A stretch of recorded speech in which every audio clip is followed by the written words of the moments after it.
Hello everyone, welcome to derivation series part number 3। और इस session के अंदर हम लोग दो डेरिवेशंस करेंगे रे ऑप्टिक्स चैप्टर के। एक लेंस मेकर फॉर्मूला और जो सेकंड डेरिवेशन है वो है power of combination of lens in contact. ठीक है, तो हम लोग ये दो डेरिवेशन करने वाले हैं। जिसमें भी रिफ्रैक्शन एट कॉन्वेक्स सरफेस, इसका प्रीवियस वीडियो में डेरिवेशन कराया था, ये रिफ्रैक्शन एट कॉन्वेक्स सरफेस। जिसने भी नहीं किया तो पहले आप लोग एक बार उसको देख लेना, क्योंकि यहाँ पर एक फॉर्मूला यूज होगा जो कि उससे रिलेटेड है। तो हम लोग ये डेरिवेशन को स्टार्ट करते हैं। लेंस मेकर फॉर्मूला, तो इसको करने से पहले एक छोटा सा कॉन्सेप्ट जान लेना जो काफी जरूरी है इसको समझने के लिए, और न्यूमेरिकल्स में बहुत ज्यादा फायदा देगा तुम लोगों को। पहले देख लेते हैं एक छोटा सा कॉन्सेप्ट। वो कॉन्सेप्ट क्या है हमारा? देखो, मान लिया हमारे पास एक मिरर है। अभी मैं मिरर की बात कर रहा हूँ, सिर्फ एक छोटी सी बात है उसको समझाने के लिए। एक हमारे पास मिरर है और इसके सामने रखा है कोई ऑब्जेक्ट। ठीक है, ये रहा। तो ये कोई ऑब्जेक्ट था और ये मिरर के सामने रखा है। ये तो सिंपल सी चीज है, मिरर के अंदर इस ऑब्जेक्ट की क्या बन जाएगी? इमेज। ऐसा ही कुछ हो जाएगा। ये हुआ। मैंने क्या किया, एक दूसरा मिरर और रखा और उसको अब की बार इस तरीके से रखा, इस पोजीशन पे। एक और मिरर है हमारे पास, मिरर, और इसको रखा हम लोगों ने थोड़ा सा टिल्ट करके इस पोजीशन पे। तो मिरर टू, इसको तो ऐसा लगेगा ना कि ये क्या है, एक ऑब्जेक्ट है। मिरर क्या करेगा, इसकी इमेज को बनाएगा अपने अंदर। तो मैं ऐसा बोल सकता हूँ कि जो मिरर टू है, इसको ऐसा लगेगा कि ये एक ऑब्जेक्ट है, तो फिर ये इसकी इमेज को अपने अंदर बना देगा। और ये गोलू बन चुका हमारा यहाँ पर। ये समझ आया कुछ? पॉइंट इसके, जो पहला मिरर होगा, अगर मैं पूछूं इस मिरर के लिए ऑब्जेक्ट कौन, हमारा आंसर होगा ऑब्जेक्ट है ये। अगर इस मिरर के लिए मैं इमेज पूछूं, आंसर होगा तुम्हारा इमेज है ये। यहाँ तक तो कोई प्रॉब्लम नहीं। फिर अगर मैं पूछूं तुमसे इस मिरर के लिए ऑब्जेक्ट कौन है, इस मिरर के लिए ये ऑब्जेक्ट की तरह काम करेगा, और इस मिरर के लिए फाइनल जो इमेज होगी वो यहाँ बनेगी। तो मैं ऐसा बोल सकता हूँ, पहले मिरर का जो ऑब्जेक्ट होगा, सॉरी, पहले मिरर की जो इमेज होगी, ये पहले मिरर की इमेज हो गई, वो दूसरे मिरर के लिए एक ऑब्जेक्ट की तरह काम करेगी। बात समझ आई? इस बात को खास ध्यान रखना। जो भी पहले मिरर के लिए ऑब्जेक्ट हो, इमेज होगी, वो दूसरे के लिए एक ऑब्जेक्ट की तरह काम करेगी। तुम एक और मिरर रख दो यहाँ पे, मिरर नंबर 3। लेंस भी हो सकता है यहाँ पे, कोई जरूरी नहीं है, बस समझाने के लिए मिरर लेके चल रहा हूँ, इससे ज्यादा अच्छे से रिलेट कर पाओगे। देखो, मिरर नंबर 3, इस मिरर को क्या लगेगा कि ऑब्जेक्ट कौन है, ये, और फिर इसकी इमेज ये अपने अंदर शो कर देगा। तो हम अपने गोलू को लेकर आ गए यहां से मिरर नंबर 3 के अंदर। समझ आया यहाँ तक ये कॉन्सेप्ट? एक बार शॉर्ट में देख लो। मिरर 1 के लिए ये ऑब्जेक्ट, ये इमेज। ये जो इमेज है, इस सेकंड मिरर के लिए एक ऑब्जेक्ट की तरह काम करेगी, और फिर उसकी इमेज अपने अंदर शो करेगी यहाँ पे। इस मिरर 2 के लिए जो इमेज है, वो इस थर्ड मिरर के लिए ऑब्जेक्ट की तरह काम करेगी, तो फिर उसकी इमेज बन जाएगी फाइनल यहाँ पे। तो जो फर्स्ट मिरर की इमेज होगी, अगले मिरर के लिए ऑब्जेक्ट की तरह बिहेव करेगी। अगर इतनी बात समझ आई, हम लोग आते हैं अपने रे डायग्राम पे, लेंस मेकर फॉर्मूले के डेरिवेशन पे। देखो, मेरे पास एक पॉइंट ऑब्जेक्ट था यहाँ पर ओ। मैं चाहता हूं कि इसकी इमेज बने। इमेज कैसे बनेगी? लाइट रे को सीधा भेजो, इस पॉइंट पर आकर क्या हो जाएगा? रिफ्रैक्शन। क्योंकि रेयर से डेंसर मीडियम है, तो रिफ्रैक्शन किस तरफ होगी? Towards the normal. नॉर्मल बनाना जरूरी है, तो सरफेस का परपेंडिकुलर, ये रही सरफेस और इसका परपेंडिकुलर ये रहा। ठीक है, 90 डिग्री पर। तो ये बना दिया हम लोगों ने नॉर्मल। तो लाइट रे किस तरफ बेंड हो जाएगी? Towards the normal. एक्चुअल में जा तो ये सीधा रही थी, बट अब ये नॉर्मल की तरफ बेंड हो जाएगी, तो इसको हम लोगों ने कर दिया इस तरीके से, नॉर्मल की तरफ बेंड। अगर ये इधर वाला पोर्शन नहीं होता, अगर ये वाली सरफेस नहीं होती, ये कॉन्वेक्स लेंस क्या है, तो कॉन्वेक्स सरफेस को मिलाकर ही तो बना। एक ये कॉन्वेक्स सरफेस और एक ये कॉन्वेक्स सरफेस। ठीक है, तो इस पॉइंट पर क्या होगा? वापस से एक और बार रिफ्रैक्शन होगा। अब की बार किस तरफ होगा, डेंसर से रेयर है, तो डेंसर से रेयर में रिफ्रैक्शन किस तरफ होता है, away from the normal, normal के अवे चले जाओ। पहले इस पॉइंट पे नॉर्मल बनाना जरूरी है, सरफेस ये रही और इसका परपेंडिकुलर कैसा होगा, इस तरीके से। पहले मैं नॉर्मल ड्रॉ कर लेता हूँ रेफरेंस के लिए, ये बन चुका नॉर्मल। और अब हमारी जो लाइट रे जाएगी अवे फ्रॉम द नॉर्मल, जाना तो उसको सीधा चाहिए था, बट अब वो नॉर्मल से दूर जाएगी, तो इसको हम लोगों ने नॉर्मल से दूर कर दिया। फाइनल इमेज हमारी बन जाएगी इस पॉइंट पर, इसको बोल देंगे हम लोग आई।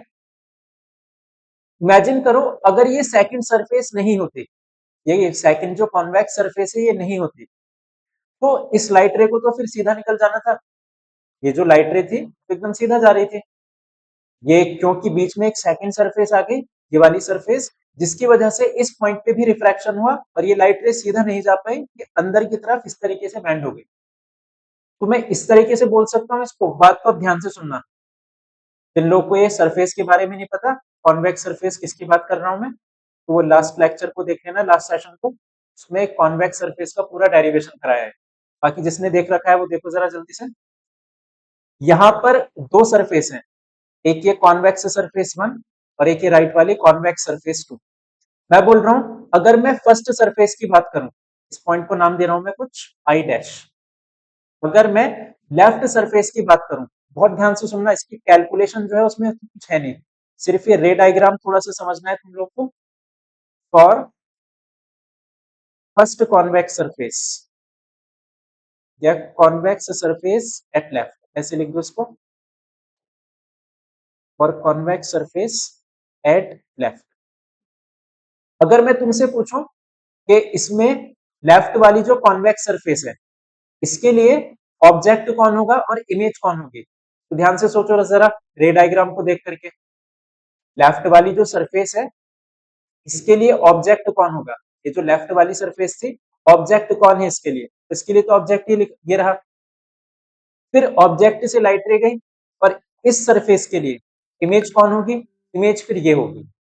मैं सिर्फ लेफ्ट सरफेस की बात कर रहा हूँ, ऑब्जेक्ट से लाइट रे आई, इसने बैंड कराया और लाइट रे जाके यहां पर मिलनी चाहिए थी। पहली जो सरफेस है उसके लिए ये ऑब्जेक्ट और ये इमेज। अब जरा सेकंड सरफेस की बात कर लेते हैं, क्या इमेज हमारी यहां पर बनी, बिल्कुल नहीं बनी। फाइनल इमेज तो हमारी यहां पर बन रही है, किसकी वजह से, सेकंड सरफेस की वजह से। तो मैं ऐसा बोल सकता हूं फर्स्ट सरफेस की वजह से जो ये इमेज बनी थी, ये बिहेव करेगी एक ऑब्जेक्ट की तरह इस सेकंड सरफेस के लिए, और ये सेकंड सरफेस क्या करेगी, इसको एक ऑब्जेक्ट की तरह मानकर इसकी फाइनल इमेज को यहां बना देगी। ये कॉन्सेप्ट क्लियर हुआ। मैं इसको ऐसे लिख दूं फिर, जो हमारे पास लेफ्ट सरफेस है उसमें ऑब्जेक्ट कौन है, ओ, उसमें इमेज कौन है, आई डैश। कोई प्रॉब्लम यहां तक। सेकंड सरफेस की अगर मैं बात करूं, फॉर कॉन्वेक्स सरफेस, बस ये बात को काफी ध्यान से समझ लेना, कौन ऑब्जेक्ट कौन इमेज, इसके बाद डेरिवेशन में कुछ बचता नहीं है। लास्ट डेरिवेशन का हम फॉर्मूला उठाकर लाएंगे कॉन्वेक्स सरफेस का और यहाँ पे पुट करेंगे, थोड़ी बहुत कैलकुलेशन है, बहुत इजी सा डेरिवेशन है। जो हमारी राइट सरफेस थी, राइट सरफेस के लिए ऑब्जेक्ट कौन है, जो फर्स्ट की इमेज होगी, फर्स्ट सरफेस की इमेज थी आई डैश, वो बिहेव करेगी सेकंड सरफेस के लिए ऑब्जेक्ट की तरह। फाइनली हमारी जो इमेज बन जाएगी कहां पर बन जाएगी, आई। अगर इतनी बात क्लियर है, बस इसमें फॉर्मूले लगाते हैं हम लोग। ये था हमारा formula, N2 upon V minus N1 upon U equals N2 minus N1 upon R, और इस केस में लग जाएगा N1 upon V minus N2 upon U equals N1 minus N2 upon R। याद है ना ये चीज, लास्ट डेरिवेशन से लेकर के आए। अगर लाइट रे फर्स्ट सरफेस में, नोटिस करो लाइट रे गई फर्स्ट मीडियम से सेकंड मीडियम में, सेकंड सरफेस के लिए नोटिस करो लाइट रे गई सेकंड मीडियम से फर्स्ट मीडियम में। तो अगर फर्स्ट से सेकंड में जाए लाइट रे, फॉर्मूला ये वाला यूज होता है, और अगर लाइट रे उल्टा जाए सेकंड से फर्स्ट मीडियम में वापस आए, फॉर्मूला हम ये यूज करेंगे। बेसिकली हम लोगों ने सिर्फ N1 और N2 को इंटरचेंज कर दिया। जो हमारी लेफ्ट सरफेस है उसकी मैं रेडियस कंसिडर करके चल रहा हूँ, इसका जो सर्किल होगा वो ऐसे बनेगा ना पूरा, और इसका जो सर्किल बनेगा वो लेफ्ट साइड में बन जाएगा। तो इसकी मैं जो रेडियस मान के चल रहा हूं वो है R1 और इसकी जो रेडियस मान के चल रहा हूं वो है R2। वैल्यू को पुट कर देते हैं जरा। N2 upon V। V मतलब क्या? इमेज की डिस्टेंस। इमेज कौन है? I dash. बना लेते हैं जरा इमेज की डिस्टेंस। इसको बोल दो V डैश, इसको बोल दो V। इमेज की डिस्टेंस V होती है और ऑब्जेक्ट की डिस्टेंस U। और ये एक I डैश था तो मैंने इसको V डैश कंसिडर कर लिया। अब सुनो, V का मतलब इमेज की डिस्टेंस। इमेज कौन है इसमें? I dash. यहां पर क्या लिखोगे? V dash. U मतलब ऑब्जेक्ट की डिस्टेंस। ऑब्जेक्ट कौन है यहाँ पर? ऑब्जेक्ट तो ये था O। U यानी कि सेम U का U रहेगा। बाकी रेडियस जो कंसीडर करी हम लोगों ने फर्स्ट सरफेस की वो है R1। इसको बनाओ इक्वेशन नंबर 1। सेकंड सरफेस पे आ जाओ। V माने इमेज। सेकंड सरफेस की जो इमेज है वो V पर ही तो बन रही है, I यानी कि V पर। इसमें तो कुछ चेंज करना नहीं है मुझे। U object. सेकंड सरफेस के लिए जो ऑब्जेक्ट है वो है I डैश मतलब के V डैश। तो U की जगह पे क्या पुट करोगे? V dash. और सेकंड सरफेस की रेडियस हम लोगों ने क्या कंसीडर करी? R2। इसको बना दो इक्वेशन नंबर। अगर इतना क्लियर है, इसके बाद बस अब डेरिवेशन बहुत फुर्ती से जाएगा। इसमें करने के लिए कुछ बचा नहीं। On adding equation number first and second. Notice कर रहे हो, अगर इन दोनों इक्वेशन ऐड करोगे कुछ कैंसिल होता हुआ नजर आ जाएगा। ये N2 upon we dash plus का N2 upon we dash minus का। जो बचा उसको लिख दो। एक ये बचा, एक ये बचा। लेफ्ट साइड में ये बच रहा है, मैं इसको लिख रहा हूँ N1 upon v minus N1 upon u equals. Right side में ये पूरा बचा, ये और ये। इसको नोट कर लो। N2 minus N1 upon R1 plus N1 minus N2 upon R2। यहां से अगर मैं कॉमन लूं तो किसी को कोई प्रॉब्लम? N1 कॉमन लिया। यहां से अगर मैं कॉमन लूं N2 माइनस N1, किसी को कोई प्रॉब्लम? ये रहा। तुम बोलोगे यहाँ पे तो N2 माइनस N1 था ही नहीं, कॉमन कैसे ले लिया? हाँ भाई, बस इसमें से माइनस बाहर निकाल दो। ये तो N2 माइनस N1 था यहाँ पे। इसको N2 माइनस N1 बनाने के लिए क्या करना पड़ेगा? आगे तुम्हें एक माइनस लगाना पड़ेगा इस तरीके से, ठीक है? ऐसे अगर मैं लिख दूं इसको माइनस N2 माइनस N1, इसका मतलब यही तो हो जाएगा N1 माइनस का N2 माइनस N1। अगर मैं इसको इस तरीके से लिख दूं, माइनस माइनस प्लस का N1 और माइनस का N2, बात तो सेम ही है ना? यानी कि हम लोगों ने यहाँ से माइनस को कॉमन ले लिया। अंदर क्या बचेगा? N2 minus N1। और फिर उस N2 माइनस N1 को हम लोगों ने बाहर कॉमन ले लिया। बचेगा क्या? 1 अपॉन R1, यहाँ पर माइनस और फिर 1 अपॉन R2। ये तुम लोग बहुत अच्छे से वाकिफ हो गए इससे, लेफ्ट वाले इस पूरे फॉर्मूले से। ये पूरा क्या बन चुका? 1 अपॉन में N1 को राइट साइड में ले आओ, N2 upon N1 minus N1 upon N1 जो कि 1 हो जाएगा। इस N1 को नीचे लेकर आओगे ना, एलसीएम ब्रेक कर दो। N2 upon N1 minus N1 upon N1। बस ये बन चुका तुम्हारा लेंस मेकर फॉर्मूला। और इसको ऐसे भी लिख सकते हो 1 एंड बस खत्म। समझ आया ये? एक बार कमेंट्स में बता देना सब लोग किस किस को ये अच्छे से समझ आया, किस किस को बिल्कुल नहीं आया। काफी इंपॉर्टेंट फॉर्मूला है ये बोर्ड पॉइंट ऑफ व्यू से, और इसका डेरिवेशन भी काफी ज्यादा इंपॉर्टेंट है। बढ़ते हैं अगले डेरिवेशन की तरफ। बहुत सिंपल सा डेरिवेशन ये वाला। इसमें तो अब तुम्हें कॉन्सेप्ट भी नहीं समझना, सेम कॉन्सेप्ट लगेगा और एक बेसिक सा फॉर्मूला। अब इसको थोड़ा स्पीड से लेके चलते हैं। Power of combination of two lens. हमारे पास दो लेंसेज हैं और हम लोगों ने क्या किया, उनको आपस में कंबाइन करके, यानी कि उनको हम लोगों ने ज्वाइन करके रख दिया। अगर तुम लोग दो लेंसेज को आपस में ज्वाइन करोगे, मान लिया एक लेंस की पावर है P1 और दूसरे लेंस की पावर है P2, तो हमसे पूछा जाएगा कि इन दोनों लेंसेज को अगर हम कंबाइन करके एक साथ रख दें तो जो कॉम्बिनेशन की पावर आएगी वो कितना आएगी, ये हम लोगों से पूछा जाएगा। इतना समझ आया डेरिवेशन में करने क्या वाले हैं हम लोग। हमारे पास दो लेंसेज होंगे, लेंसेज कौन से होंगे, कोई से भी हो सकते हैं। डेरिवेशन के लिए मैं कॉन्वेक्स लेके चल रहा हूँ, उससे थोड़ा सा इजी रहेगा। तो मेरे पास दो कॉन्वेक्स लेंस है, पहले कॉन्वेक्स लेंस की पावर है P1, दूसरे की पावर है P2। अब मुझसे पूछा गया अगर हम इनको कंबाइन कर दें तो इनकी टोटल जो ओवरऑल पावर होगी वो कितना होगी, नोट नोट कर लेते हैं। पहले जरा इसका रे डायग्राम देखो, बिल्कुल सेम रे डायग्राम, ध्यान से सुनते चलना। ऑब्जेक्ट था, इससे लाइट रे आई इस लेंस पर, अब ये लेंस क्या करेगा, रिफ्रैक्शन करेगा। तो रिफ्रैक्शन किस तरफ को करेगा, ये कन्वर्जिंग लेंस है तो ये कन्वर्ज कर देगा इस तरफ।